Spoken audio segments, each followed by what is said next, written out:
C'est toujours un plaisir pour nous de vous informer. Mesdames et messieurs, bonsoir. Bienvenue à cette grande édition du journal. Nous allons suivre le sommaire de cette édition.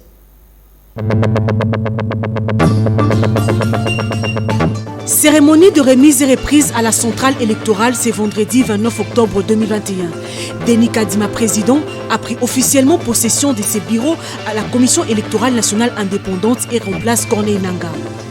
La République démocratique du Congo prendra part à la conférence annuelle sur le climat COP 2026 à Londres. Le Premier ministre Sama Lukonde a pour sa part réuni les décideurs congolais ce jeudi au jardin de la primature pour faire le point quant à la participation de la RDC aux travaux de cette conférence.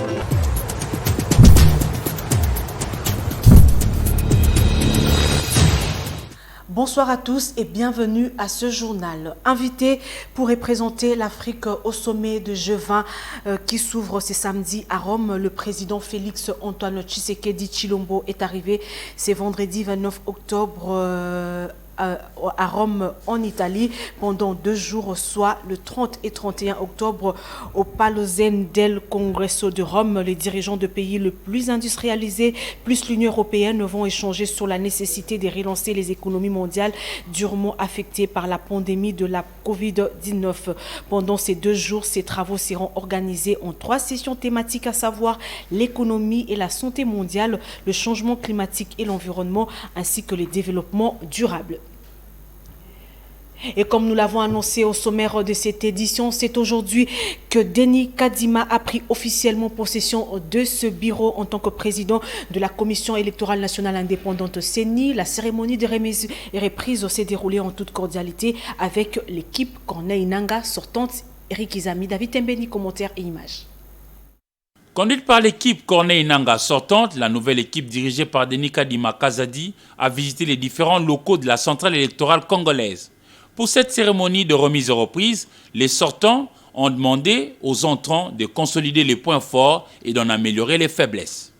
C'est que nous avons conduit un processus difficile et complexe. On a atteint les résultats. L'alternance, la toute première alternance en République démocratique du Congo. Il y a donc des points sur lesquels les points qu'on peut considérer comme des points forts. Je vous conseillerai, Monsieur le Président et votre équipe, de les consolider. Tandis qu'il y a des points qu'on peut considérer comme des points faibles, je vous conseillerai, Monsieur le Président, de les améliorer. La Commission électorale nationale indépendante a fort à faire dans un Congo où le peuple a déjà pris goût aux jeux démocratiques et surtout attend honorer les rendez-vous électoraux prévus notamment pour 2023. L'échange des signataires, voilà ce qui est fait. Merci. Et à l'inversion des places, ils vont signer encore le deuxième. Aussitôt la cérémonie terminée, la nouvelle équipe, conduite par Denis Kadima Kazadi, est entrée en réunion de la plénière d'orientation pour concrétiser un dossier qu'elle a trouvé sur la table, à savoir les élections de 11 gouverneurs de province et 2 vice-gouverneurs. De son côté, le Premier ministre Jean-Michel Sama Lukonde Kyenge a fait le point hier jeudi 28 octobre 2021 sur la participation de la République démocratique du Congo à la COP 26 en tant que pays solution au réchauffement climatique. C'était au cours d'une cérémonie organisée au jardin des premiers à la primature. James Katambwa, Patrick Borel Mukendi. Il a déclaré devant la presse nationale et internationale les députés et sénateurs, membres du gouvernement présents, les ambassadeurs et chefs des missions diplomatiques ainsi que la société civile que la République démocratique du Congo sera représentée au plus haut niveau à la COP26 pour faire valoir sa position des pays solutions au changement climatique. C'était au cours de la cérémonie des présentations du casting de la participation de la RDC à la COP26 comme pays solution organisée au Jardin de Premier à la primature jeudi 28 octobre 2021. Pour asseoir cette position devant le monde à Glasgow, le président de la République, son Excellence Félix-Antoine Tshisekedi Tshilombo, va appuyer son discours sur les énormes potentialités naturelles dont la RDC est dotée pour contenir les effets du réchauffement climatique à l'échelle internationale. Après avoir présenté en détail toutes ces potentialités de la RDC, le chef du gouvernement a annoncé ce que le pays attend de la COP26. La République démocratique du Congo est aussi un réservoir d'eau douce, doté de 10% des réserves au niveau mondial et 52% au niveau de l'Afrique. En outre, le pays a un potentiel photovoltaïque estimé à environ 70 000 MW. Grâce à son exposition naturelle sous la ligne de l'équateur qui coupe la République démocratique du Congo en deux, effet et en fait un immense gisement solaire. Dès son avis, la République démocratique du Congo milite pour une compensation équitable et la COP26 constitue une opportunité pour la RDC de récupérer son leadership environnemental et climatique. Nous saluons d'abord l'engagement et toute la détermination du partenariat compte tenu d'interdépendance entre les États. Tous les pays industrialisés qui ont pris l'engagement de contribuer à la protection du patrimoine environnemental. Nous attendons de la COP26 que les engagements et les déclarations laissent la place aux actions concrètes. Concluant son propos, le chef du gouvernement a salué l'implication de tous ceux qui, par leur travail, parfois dans des conditions périlleuses, contribuent à la protection de l'environnement en RDC. Une autre reddition au secteur opérationnel Soukola 2 Nord Kivu ce jeudi 28 octobre à Nyamitaba en territoire de Massissi. Nous sommes donc dans la province du Nord Kivu. Il s'agit de 110 combattants du groupe armé Alliance de Patriotes pour un Congo libre et souverain. Ils se sont rendus avec 24 armes. Le secteur opérationnel Soukola 2 Nord Kivu a profité de l'occasion pour présenter 73 autres armes, tous calibres confondus. Ici, des opérations menées contre les différents groupes armés ces 2 dernières semaines. La suite dans ce commentaire. C'est dans cette localité montagneuse de Nyamitaba, territoire de Massissi, devant une foule immense, où ces 110 combattants de la PCLS, avec 24 armes, se sont rendus au FARDC au cours d'une cérémonie présidée par le général de brigade, Mouehulumbu Evariste, commandant Soukola 2. Pour le porte-parole Soukola 2, le lieutenant-colonel Njike Kaiko Guillaume, bientôt le territoire de Massissi sera déclaré zone sans groupe armé. Nous venons de vous présenter 96 armes, mais ils ont amené 24 armes et les 70 autres armes sont ici des opérations que nous avons menées contre ces mêmes groupes armés dans le Massissi, mais aussi dans le groupement Oufamando 1 aidé contre les groupes armés IPDC de Mahachano. Et je profite, n'est-ce pas, de cette occasion pour vous dire que nous avons au cours de ces opérations neutralisé le général autoproclamé Agouma qui se trouve être adjoint de ces mouvements. Le secteur opérationnel Nord Kivu Soukola 2 profite de cette occasion pour vous dire que incessamment nous allons mettre fin à l'activisme des groupes armés dans les Massissi.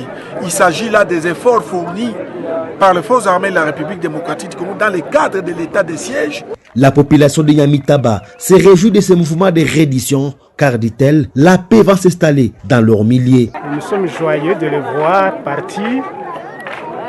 Ce que nous voulons au moins, nous voulons qu'on sensibilise presque tous ces jeunes gens qui se trouvent dans la forêt, qui reviennent et rejoignent le FARDC. Tous ces rendus seront prises en charge par les programmes de désarmement, démobilisation, relèvement communautaire et la stabilisation. Situation sécuritaire à l'est de la République démocratique du Congo. Il est important que la communauté internationale puisse avoir un regard attentif sur la situation qui se passe. Ce sont le propos du directeur Afrique au ministère français des Affaires étrangères, M. Christophe Bigot, qui a rencontré le gouverneur militaire de la province du Nord Kivu hier jeudi. La suite dans ce reportage.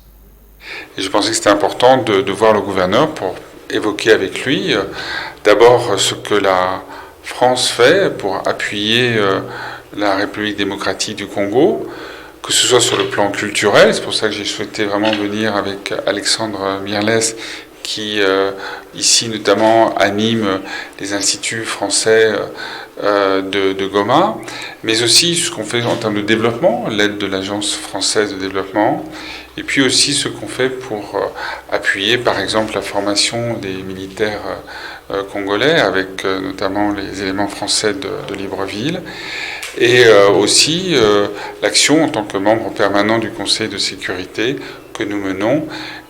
Et ce sera bientôt le cas, puisque dans quelques semaines, le mandat de la MONUSCO va devoir être renouvelé, ce que nous faisons pour que la MONUSCO puisse appuyer les efforts des forces armées de la République démocratique du Congo. Je pensais aussi important de connaître et d'entendre ce que pouvait dire le gouverneur sur la situation sécuritaire, sur les actions menées dans le cadre de l'état de siège. J'ai pu moi-même m'en rendre compte puisque je suis allé hier à Béni. Donc je trouve que c'est essentiel, c'est important, voilà, que la communauté internationale puisse avoir un regard très attentif à ce qui se passe ici dans l'est de la RDC. J'ai conscience que chaque jour apporte son lot d'attaques, de massacres, qui dépassent d'ailleurs maintenant la RDC, puisque certains de vos voisins aussi connaissent ce phénomène. Donc c'est essentiel de pouvoir mieux le comprendre pour pouvoir y répondre de la manière la plus appropriée. C'est important aussi de voir voilà, les progrès. Il faut voir aussi les difficultés pour bien les comprendre et pouvoir réagir, mais aussi voir les progrès. Voilà. D'une province à une autre, rendons-nous maintenant à l'Ituri, qui est aussi concernée par l'état de siège. La population doit s'approprier l'état de siège pour le retour de la paix. C'est l'essentiel du message lancé par le maire de la ville de Bunia, le commissaire supérieur provincial Kabouine John, lors d'une rencontre de sensibilisation le mercredi dernier.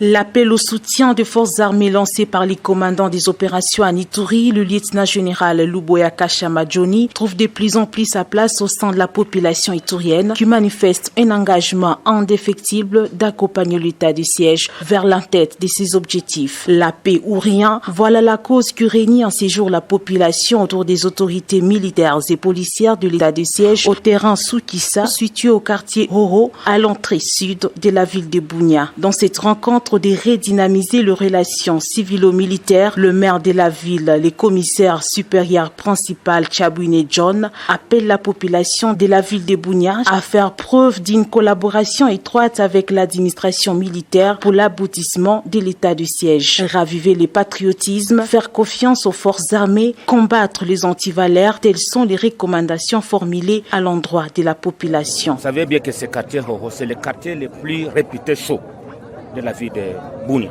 Le quartier où il y a trop de bandits, où il y a parfois même des tueries. Nous étions obligés, sur instruction du gouverneur de province, de descendre sur place, de venir sensibiliser cette population pour qu'elle se désolidarise de ces assaillants. Signalant qu'à nos jours, plusieurs agglomérations sont sécurisées par la police, y compris la ville et ses environs, qui écument l'ère de la paix à la suite du rapprochement civilo-militaire, comme voulu par le président de la République, chef de l'État, commandant suprême de FARDC et PNC, Félix Antoine Tshisekedi Tshilombo. Nous retournons dans le Nord Kivu où des présumés criminels ont été présentés à l'autorité provinciale par le commissaire divisionnaire adjoint de la police nationale congolaise. 8 criminels dont une femme, une arme AK-47 ainsi qu'un sac contenant une quantité de chanvre ont été présentés ce jeudi 28 octobre 2021 au gouverneur du Nord Kivu, le lieutenant-général Constant Ndima, en son cabinet de travail. C'est le commissaire provincial de la police au Nord Kivu, Abba Van Hang, qui a procédé à la présentation. En effet, ces groupes planifiaient l'assassinat d'un changeur de monnaie connu sous le nom de Akili Batengere.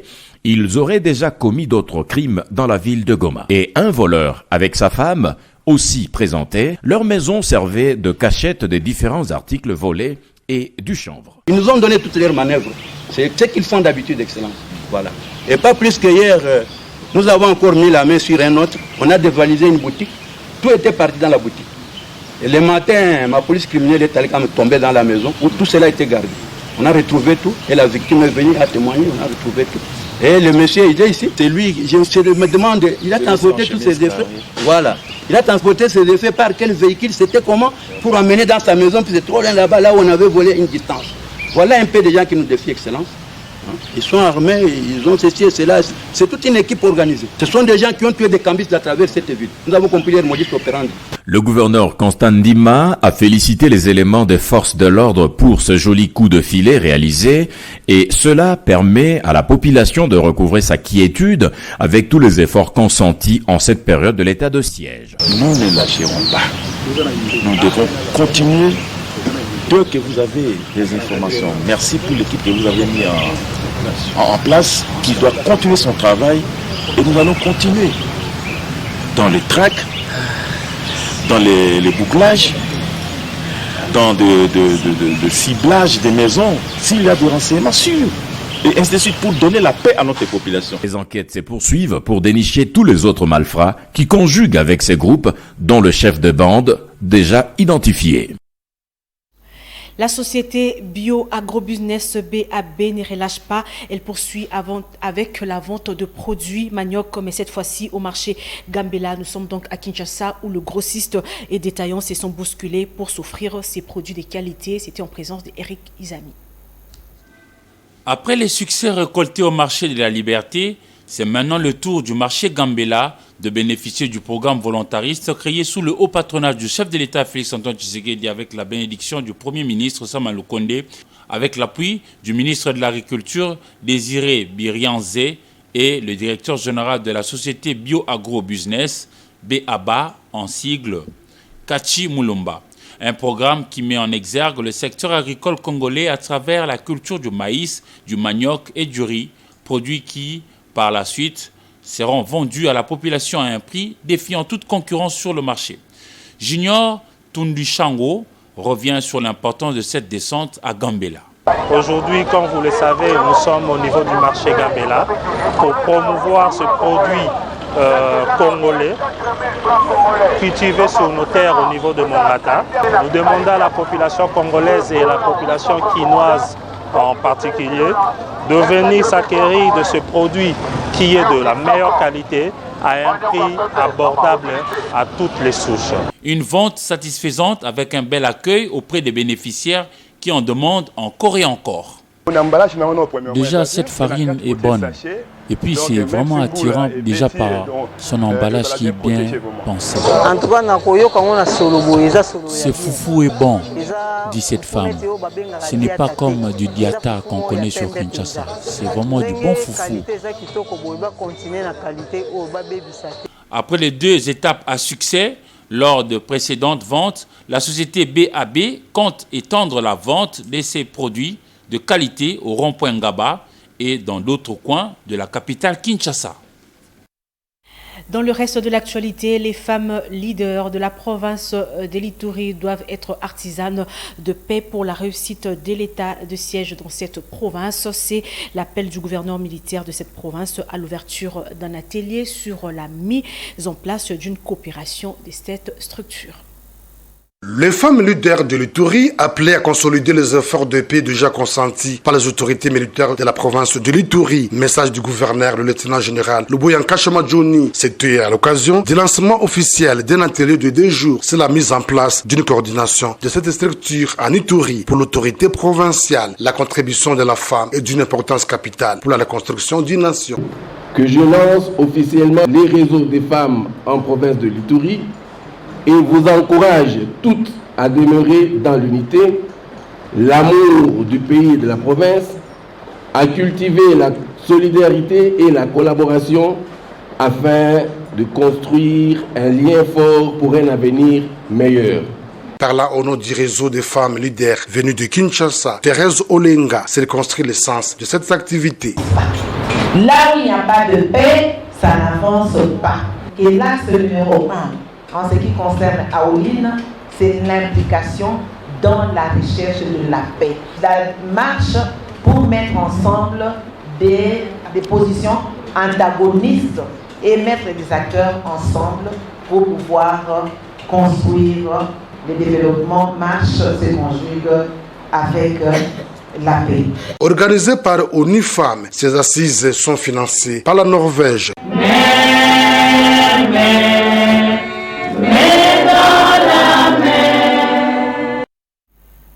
Nous allons parler culture dans ce journal avant de passer à autre chose. Dans son dossier judiciaire à Paris en France, le chanteur Koffi Olomide va connaître son sort en décembre 2021 où le ministère public a requis 8 ans de prison à son encontre. Entre-temps, le patron du quartier latin international, Koffi Olomide, est déjà de retour sur Kinshasa et va d'ailleurs livrer un concert ce dimanche à Lemba. Eric Izami.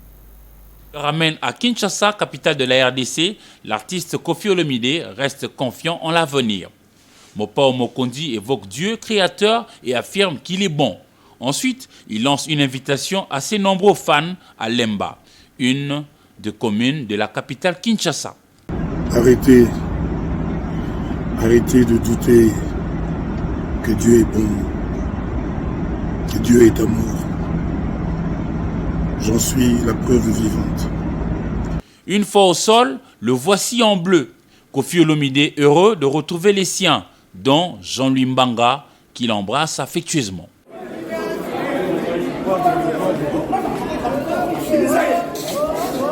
Koffi Olomide va livrer un concert au terrain GDD Lemba le dimanche 31 octobre 2021 à partir de 15h précises.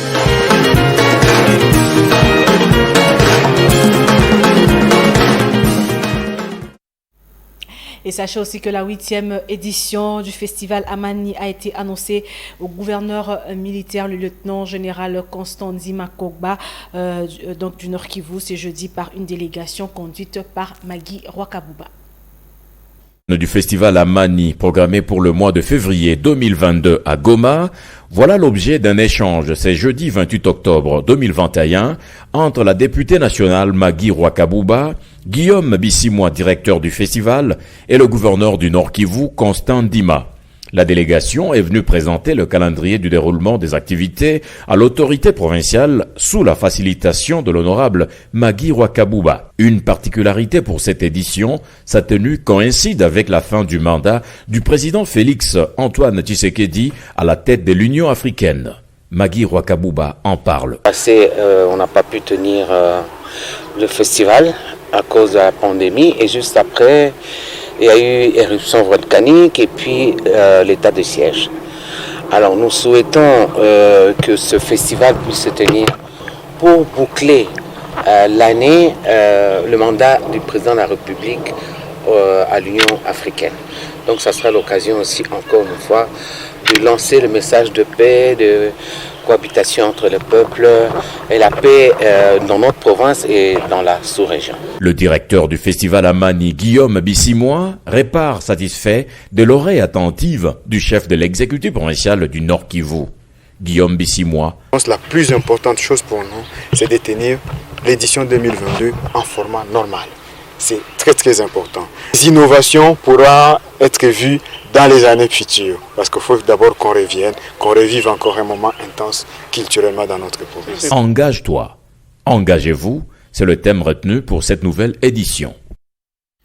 En sport, bienvenue Bolangui contre Christian Saidi et Tommy Bessoumbi face à Arnold Ikondo chez le monsieur et Katine Deko devant Nancy Onia, puis Iba Ingabire contre Orline chez les dames sont là les combinaisons de demi-finale de l'Open international de tennis que la Litekin organise au Zoo Tennis Club de Kinshasa. Patrick Borel Mukendiri Gumlopo, Mathieu Ngadipovi. L'Open de tennis de Kinshasa, dénommé Prize Money Pro, qui se joue au Zoo Tennis Club de Kinshasa, a connu des matchs intenses à l'étape de quart de finale. L'expérimenté Toubi Bessombi du cercle de Kinshasa, toujours dans la cour des grands, malgré son âge, n'a pas tergiversé ni tremblé face à Philémon Itélé de 7-0, soit 6-1, 6-1. En pleine plénitude de ses moyens, cette année, Christian Saidi Utopio dit Terminator du cercle de Kinshasa a corrigé Rigen Waku du Shark Club par 2-7-0, soit 6-1, 6-2. En feu, Arnold Ikondo du club TP Mazembe a marché sans forcer sur Babi Bessombi de 7-0, soit 6-1, 6-0. La grande surprise a été réalisée par Bienvenu Bolangui de Goma qui a réussi non seulement à balayer mais aussi à éliminer l'habitué du dernier carré de la balle jaune congolaise Sarmankouloufa da Silva dans un terrain acquis à sa cause. 2-7-0, soit 6-1, 6-3. Les matchs en tout cas, je dirais ça n'a pas été facile. Premièrement, c'est la première fois que je joue avec Sarma. J'ai beaucoup de respect pour lui parce que il est d'abord né pour moi. Je l'ai vu jouer, il m'a vu commencer le tennis. Et aujourd'hui, je fais l'exploit de lui battre. En plus, en Kinshasa, vraiment, je dirais, c'est un grand match pour moi. Ça compte pour moi, en tout cas, ça compte plus pour moi. En demi-finale, Christian Saidi Utopio, qui tient à confirmer son statut du numéro 1 en RDC, croisera le joueur révélation de cette compétition, Bolangui Bienvenu du Nord Kivu. Et Arnold Ikondo, successeur de Denis Indondo au quartier Ngwaka, jouera Toubi Bessombi, un cadre et candidat sérieux au titre. Chez les dames, les combinaisons de demi-finale se présentent de la manière suivante. La rondaise Megan Inyabire croisera Orline Zaou de la RDC et la championne Nancy Onia va se mesurer avec la jeunesse montante Katine Deko. Qui vivra, verra. À présent, nous allons compléter l'actualité de ce vendredi 29 octobre avec le parution de journaux. C'est dans une sélection et un commentaire de Papi Katassi, revue de presse.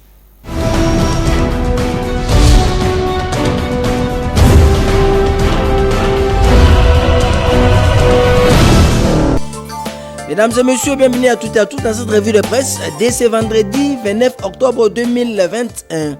Senko SCC, la double hypothèque sous les processus électoraux, s'exclame Forum des As. En quoi notre confrère, on en sait désormais un peu plus sur la mission conjointe Senko SCC depuis le mardi dernier en Europe. Il s'agit d'une mission ecclésiastique pour un plaidoyer sur les processus électoraux, la sécurité dans l'Est et la gestion Covid-19, explique le pasteur Eric Nsenga, porte-parole de l'ECC, l'Église du Christ au Congo. Travaux de la commission paritaire à Kisantou, le gouvernement à l'écoute des enseignants nous informe les quotidiens d'information générale L'Avenir. Pour notre confrère, le gouvernement de la République est déterminé à trouver solution au problème des enseignants congolais, surtout ceux concernés par la gratuité de l'enseignement de base, parmi lesquels les infrastructures scolaires qui font défaut ou qui sont désuètes, le frais de fonctionnement, les salaires, la prise en charge de nouvelles unités et au finish, le gouvernement, nous dit notre confrère, veut mettre un terme à la grève déclenchée depuis le 4 octobre 2021 dans le sous-secteur de l'enseignement primaire et secondaire. Boukangalonzo, un co-accusé interpellé après une tentative de fuite. L'information nous est livrée par la tempête des tropiques. Selon notre confrère Christo Groblet, administrateur, directeur général de la société sud-africaine Africom, co-accusé dans la débâcle du parc agro-industriel de Boukangalonzo, aux côtés de l'ancien Premier ministre Augustin Matata Ponyo, a été interpellé le jeudi 28 octobre à l'aéroport d'Ndjili. Selon plusieurs médias en ligne, l'homme a été arrêté par la Direction générale d'immigration alors qu'il tentait de fuir avec une fausse identité. Terminons par cette information qui nous concerne, nous de la presse. Les états généraux démarrent le 18 novembre. Mouyaya, fin prêt, imminente réforme du secteur de la communication et médias, titre Africa News. Encore notre confrère, le ministre de la Communication et Médias, Patrick Mouyaya, a signé avant son voyage en Israël dans la suite du président de la République, Félix-Antoine Tshisekedi Tshilombo, l'arrêté portant lancement du processus des états généraux de la communication et médias en République démocratique du Congo, alors que la presse est en proie à des profondes difficultés financières, que les réseaux sociaux gratuits et Internet ont bouleversé à la fois les habitudes de consommation du public et les modèles économiques du secteur. Il a en même temps publié les arrêtés désignant les membres du comité scientifique et du comité d'organisation. Fin de cette revue de presse, au revoir et à la semaine prochaine.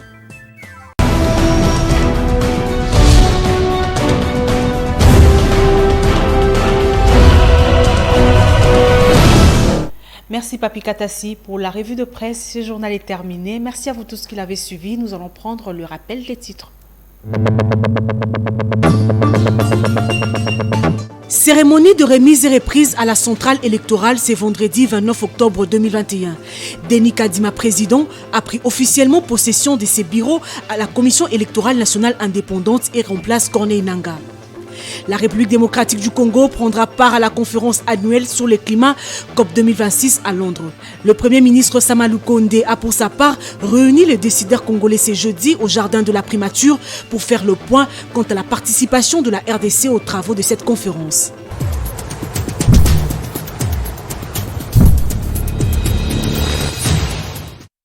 Ce journal est complètement terminé. C'était un plaisir pour vous de vous tenir compagnie depuis le lundi. C'en est complètement fini. Merci à Patrick Borel-Mukendi qui a coordonné cette édition. Le prochain, c'est demain dès 7h30. Vous retrouverez donc Patrick Borel-Mukendi qui sera là à 10h et à 12h. Jenny Tambouemal vous présentera l'édition des 19h et Papi Katassi sera là pour la grande édition des 19h. Moi, je retrouve dans les jours à venir avec le même plaisir. Portez-vous bien et très bonne suite de programme sur nos antennes. Au revoir. Thank